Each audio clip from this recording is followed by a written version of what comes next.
అన్ని రోజులు మనుషులకి ఒకేలా ఉండవు. ఒక్కరోజు కష్టాలుంటాయి, ఒక్కరోజు సుఖాలుంటాయి.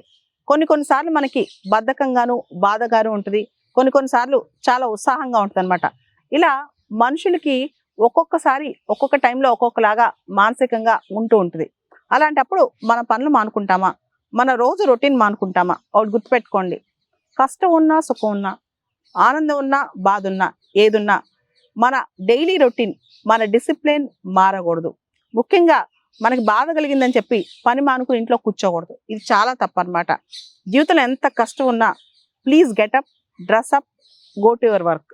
ఎలాంటి కష్టం ఉన్నా సరే మీ రొటీన్, మీ డిసిప్లిన్ అస్సలు తప్పొద్దు. దీనికి కారణం ఏంటంటే జీవితం అనేది చాలా చిన్నది. జీవితంలో అనేక భావోద్వేగాలు వస్తూ ఉంటాయి.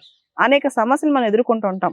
ప్రతిసారి సమస్య ఎదుర్కొన్నప్పుడు, ప్రతిసారి ఒక ఎమోషన్ వచ్చినప్పుడు పని మానేసి కూర్చున్నాం అనుకోండి, అసలు మన లైఫ్కి డైరెక్షన్ అయిపోతుంది అనమాట.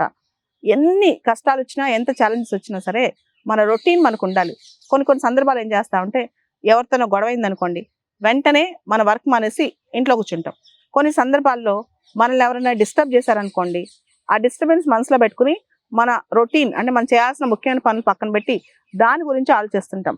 ఇంకొన్ని సందర్భాల్లో ఎవరైనా మనల్ని హామ్ చేసినా, లేదా మనకు సంబంధించి నెగిటివ్గా చేసినా అది మనసులో పెట్టుకుని మనకు మనం సెల్ఫ్ హామ్ చేసుకుంటూ ఉంటాం అనమాట. అంటే మనకు మనం హామ్ చేసుకుంటూ మనకు మనం నష్టపరుచుకుంటూ ఉంటాం అనమాట. ఇవన్నీ తప్పులే.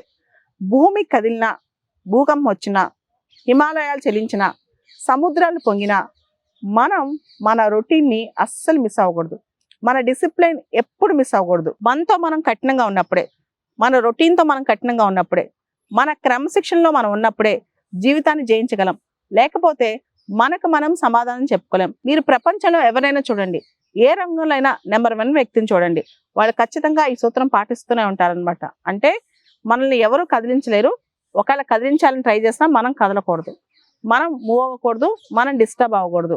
ఎందుకంటే మన శత్రువుల యొక్క లక్ష్యం మనల్ని డిస్టర్బ్ చేయటమే. మనం డిస్టర్బ్ కాకపోతే మనల్ని ఎవ్వరు కదిలించలేరు, మనల్ని ఎవ్వరు ఏమీ చేయలేరు అనమాట. కాబట్టి be strong, be discipline, be punctual, and more than that be very very focused. అదే మన లైఫ్ సారాంశం.